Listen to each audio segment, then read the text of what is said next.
आज आपण विभक्तिमालेमधील पहिला भाग पाहणार आहोत। विभक्तिमालेमध्ये एकूण विभक्तीविषयीचे श्लोक दिले आहेत। प्रथमा विभक्तीपासून ते संबोधन विभक्तीपर्यंत श्लोक देण्यात आलेले आहेत। त्यातील म्हणूनच या श्लोकांना विभक्तिमाला असे म्हटलेले आहे। तर प्रथमा विभक्तीत असलेला हा श्लोक धर्मो जयति ना धर्मः, सत्यम जयति ना नृतम, क्षमा जयति न क्रोधो, देवो जयति नासुरः। धर्मो जयति न धर्मः, धर्माचा विजय होतो अधर्माचा नाही। सत्यम जयति न नृतम, सत्याचा विजय होतो असत्याचा नव्हे। क्षमा जयति न क्रोधो, क्षमेचा विजय होतो क्रोधाचा नव्हे। देवो जयति न असुरः, देवांचा विजय होतो असुराचा नव्हे। एकंदरीत या श्लोकामध्ये सर्व चांगल्या गोष्टींचाच विजय होतो, धर्माचा, सत्याचा, क्षमेचा, देवांचा हा विजय नेहमी होत असतो, हेच या श्लोकातून सांगण्यात आलेले आहे। आणि ज्या वाईट गोष्टी आहेत, अधर्म, असत्य, क्रोध, असुर यांचा मात्र कधीही विजय होत नाही, हेच सांगण्यात आलेले आहे प्रथम श्लोकमध्ये। द्वितीय विभक्ती असलेला जो श्लोक आहे तो वसुदेव सुतं देवं कंसचाणूरमर्दनं देवकी परमानंदं कृष्णं वंदे जगद्गुरुं।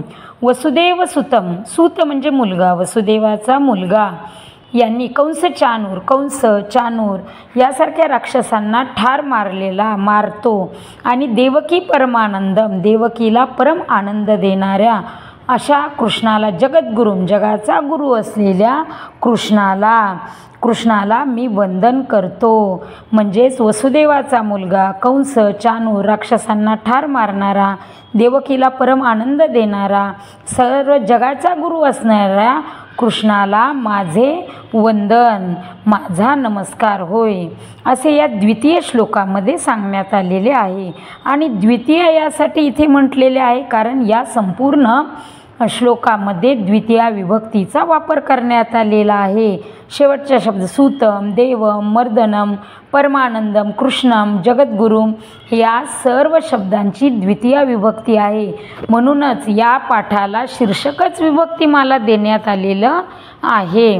आता तृतीय श्लोकामध्ये काव्यशास्त्र विनोदेन कालो गच्छति धीमताम, व्यसनेन तु मूर्खानां निद्रया कलहेन वाम। धीमताम म्हणजे बुद्धिमान लोक आणि मूर्ख म्हणजे जे लोक मूर्ख माणसं असतात त्यांना ते आपला वेळ कसा घालवतात, तर आपला वेळ हा ते व्यसनामध्ये, झोपेमध्ये, भांडण, निद्रा म्हणजे झोप, कलहेन म्हणजे भांडणं, अशा भांडणामध्ये तो आपला वेळ वाया घालवतात। आणि धीमता म्हणजे बुद्धिमान लोक मात्र आपला वेळ काव्यशास्त्र यांच्या चर्चेमध्ये, काव्यशास्त्र विनोद यांच्या चर्चांमध्ये आपला वेळ घालवतात। काव्य आणि शास्त्र यांच्यावरील जे चर्चेने मनोरंजन करीत बुद्धिमान लोकांचा ते आहे वेळ घालवतात।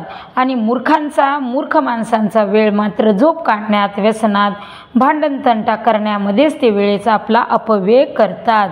असा विरोधाभास असणाऱ्या बुद्धिमान आणि मूर्ख माणसांचा वेळ कशा पद्धतीने घालतात हे तिसऱ्या श्लोकामध्ये सांगण्यात आलेलं आहे।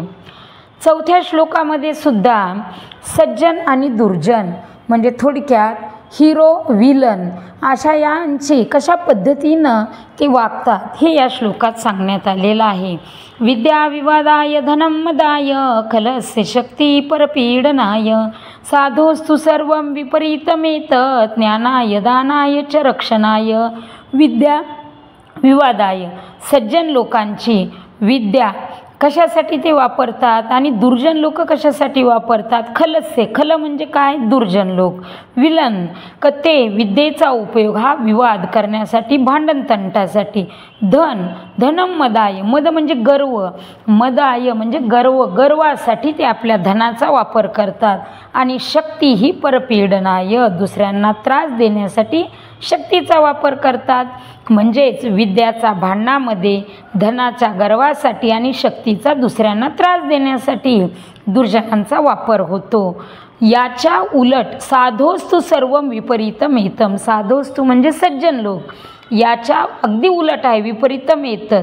ज्ञानाय दानाय च रक्षणाय, विद्या ही ज्ञान देण्यासाठी आणि धन हे दान करण्यासाठी आणि शक्ती ही दुर्बलांच्या रक्षणासाठी त्याचा वापर करतात. हा फरक असतो सज्जन व्यक्ती आणि दुर्जन व्यक्तीमध्ये. चांगल्या आणि वाईट माणसांमध्ये हा फार मोठा फरक या श्लोकामध्ये सांगण्यात आलेला आहे. तर 5व्या श्लोकामध्ये अतिशय छान सांगितलं आहे की पुस्तक कशा पद्धतीनं वापरावं. स्वतः पुस्तकच ते सांगते. तैलाद रक्षेत जलाद रक्षेत रक्षेत शिथिल बंधनात मूर्ख हस्तेन दातव्यम एवं वदती पुस्तकम.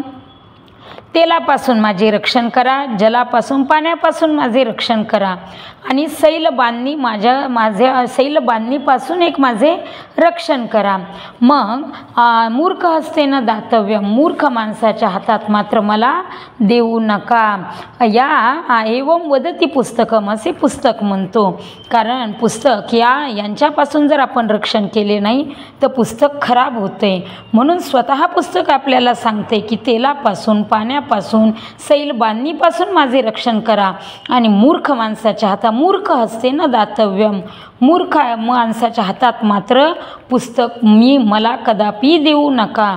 एवं वदती पुस्तक असं पुस्तक आपल्याला छान प्रकारे सांगत आहे. त्याचे हे 5 श्लोक या विभक्तिमालेमध्ये सांगण्यात आलेले आहेत.